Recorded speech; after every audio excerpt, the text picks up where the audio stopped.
This past summer was one of the quiet ones, spent mostly under a spell cast by the earth. My summer days were spent sitting in my garden with Winnie, journaling under my trees, watching moons rise, creating ceremony with friends, and integrating the shifts brought by Litha and Lunasa.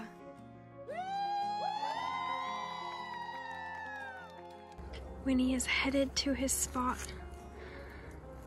He's gonna jump up on the table any moment now. There he goes. I love you.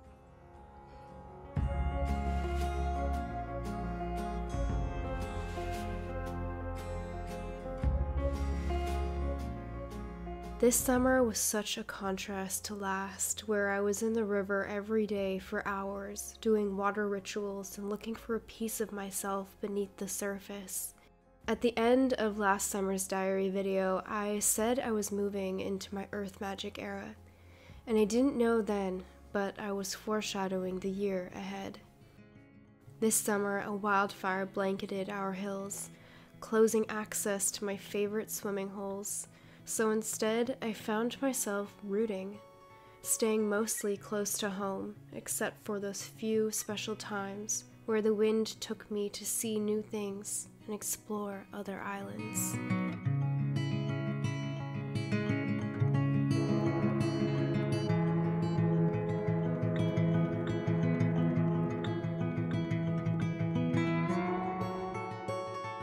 I am just heading to the pagan fair. I've never been before and I'm very excited, and I'm going to show you my outfit because I feel like this is what I wish I was wearing at Witch Camp. It's giving Esmeralda, and I'm wearing my sunbelt. So cute.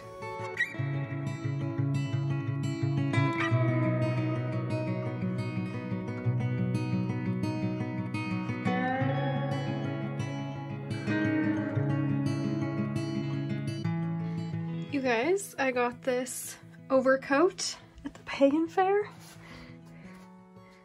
Are you kidding me? This is my new personality. Get used to it.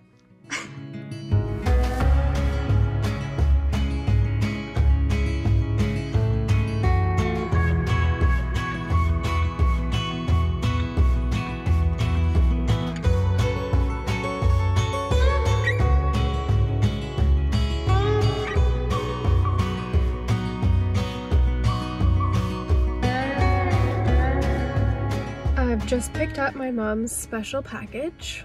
Are you ready to see what it is? Oh, look at you. So cute.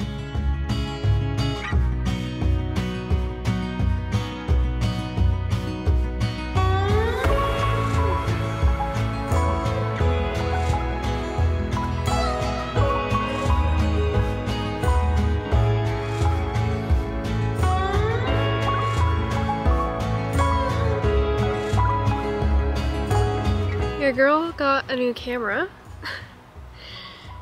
and it's like learning a new language. There's a new moon upon us. I'm going to Salt Spring in a couple days.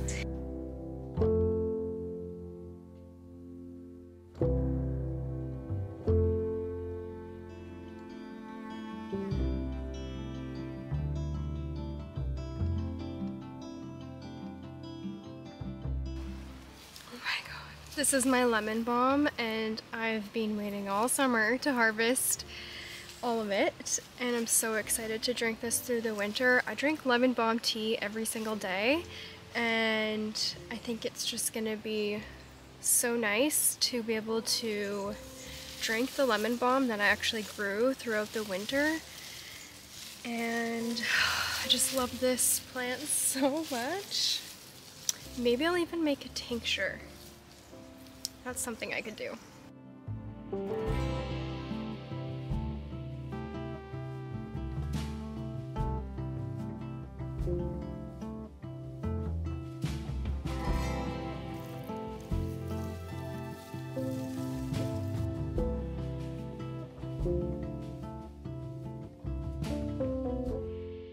I am island hopping right now. I way to Salt Spring to celebrate Krista's birthday. I'm really excited. Emily is meeting us there, and I'm just so excited.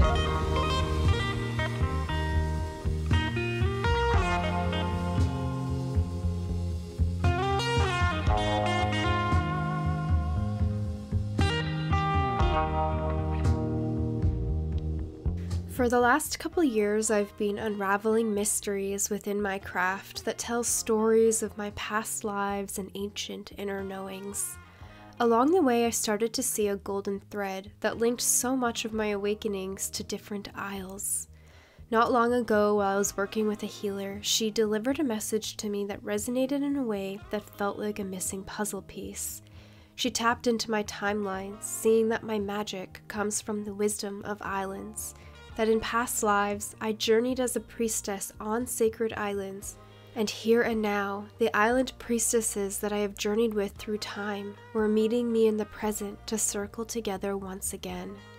What was amazing is that while she was receiving this information from my timelines, I was dreaming about my time in Greece. I had no doubt that what she was telling me was true, because her message mirrored the island journeys I had already been awakening to.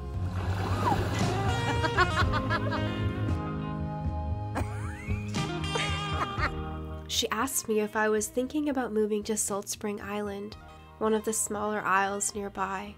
What she didn't know was that I had actually been journeying with this island for the last year and a half. I wasn't thinking about moving there, but it had become a home away from home. Her message truly felt like a clue and a validation for what I was experiencing.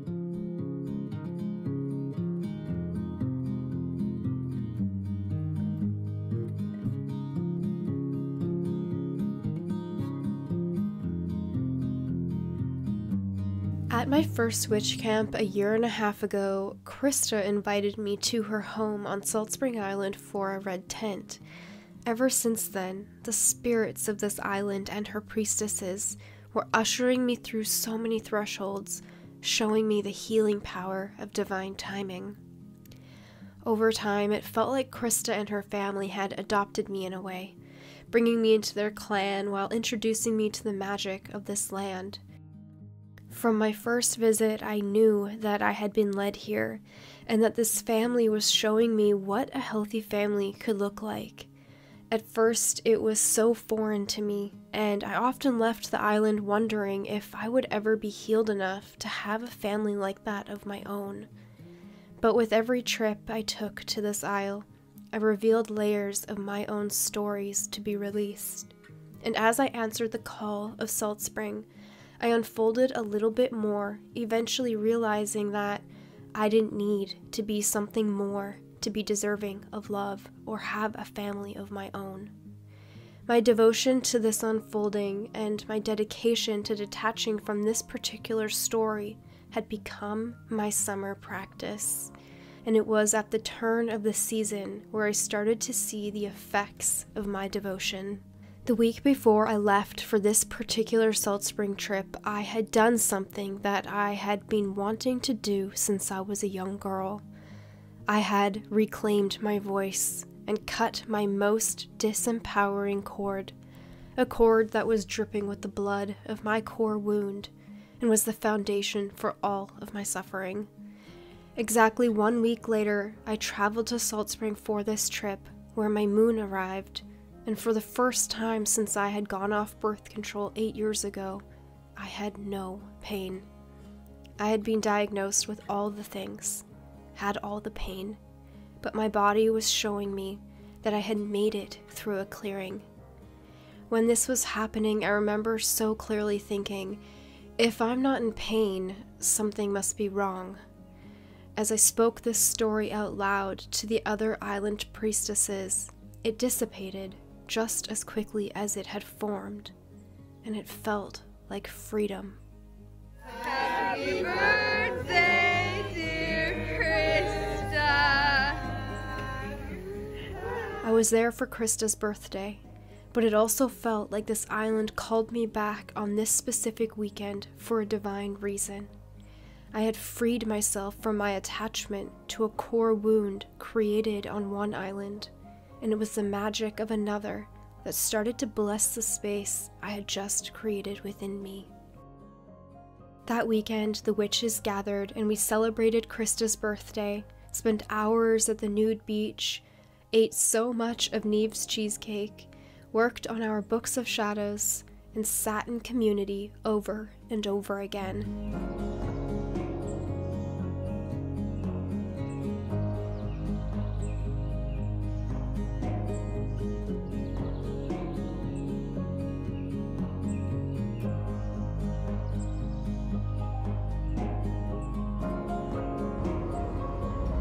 I'm on my way home. I'm on the ferry again.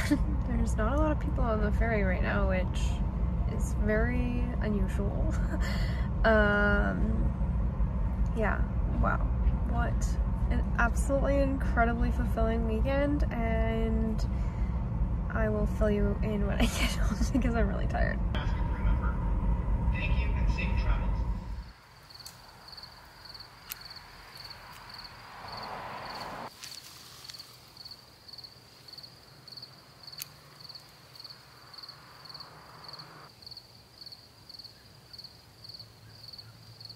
Look at how big this yarrow is.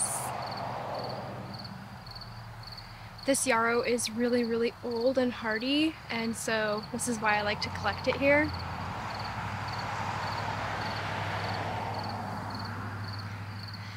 As you can hear, I'm literally in a ditch on the side of the road.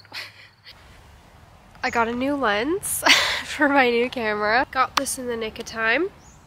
I'm doing a photo shoot tomorrow. In the woods, it's low light. This lens is good for low light situations.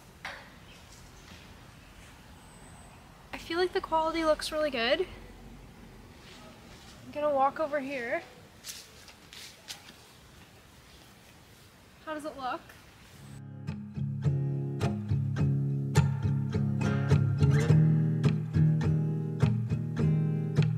The week before Mabon, I embarked on my annual hike through the river into my favorite old-growth forest to harvest coastal mugwort. While in the forest, I filmed the videos and photos I needed for my new website. It was the reason I had gotten a new camera, and it was the beginning of a new journey for me. There's been a landslide. Wow.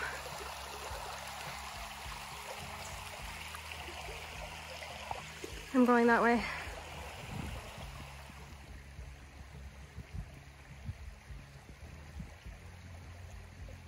For a while now, I have been edging towards something new. But while my past wounds had me in a chokehold, keeping me trapped in an abusive cycle, I was resistant to moving forward. Now, though, I had cut and buried this cord, and I was starting to transition with the earth as she headed towards a new turning of the wheel. There's been another landslide. I'm gonna put some footage in here about what it used to look like. Every year the landscape changes a little bit, but this is so drastic.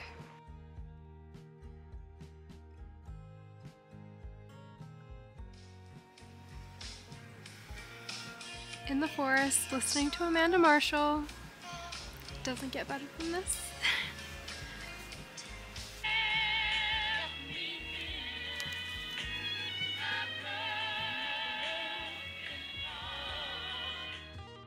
And with this transition, it was time to say another goodbye and let go of the brand I had built nearly 8 years ago in preparation for my new journey.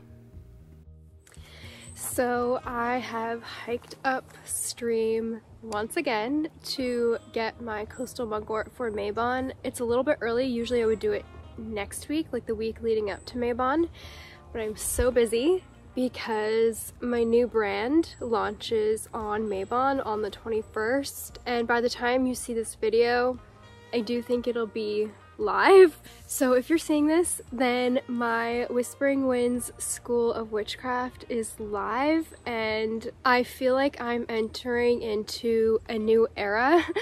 I had started Soul and Celine almost 8 years ago, and it started out as my jewelry store, and then it just kind of evolved as I did, and it became more about my path through spirituality and witchcraft, and it was just feeling very stagnant. I also had these visions and these ideas for what my online presence could be, and I'm just so unbelievably excited, and it just feels so right to be bringing this to you at this moment in time.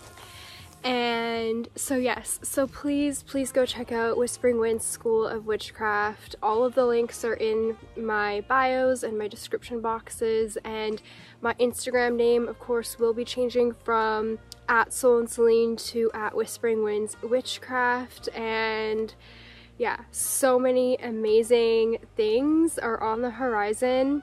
I just have so much going through me right now. And I know that a lot of other people are feeling the same way. We are entering into a eclipse season with Samhain, with the Witch's New Year, which is obviously, you know, huge.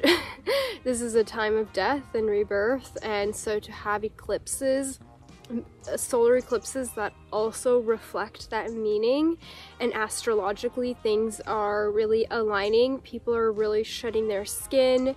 They're letting go of old lives to create space for their new ones, where they're stepping into purpose. The energies are very, very heavy, but this is happening so that we can alchemize this energy and begin to release it from our bodies. And I have also started my teacher training. I am doing the Pyramid Breath teacher training, and it's a 100-hour teacher training. So on top of working full-time, creating Whispering Winds, creating my courses, and I'm also doing my teacher training. So as you can imagine, I have a lot on my plate right now. Yeah, I just have so much to say, but I have so much footage from the summer because I wasn't making videos. This summer, I feel like this summer was a portal of time. I don't even know what to say. I feel like summer never even came. We had only a few, like a handful of sunny days, and the swimming hole that I usually go to was closed because of a wildfire, and so this summer just felt so strange. So thank you so much for watching my summer diary and coming on all of these journeys with me. Thank you so much, and I'll see you next time. Bye.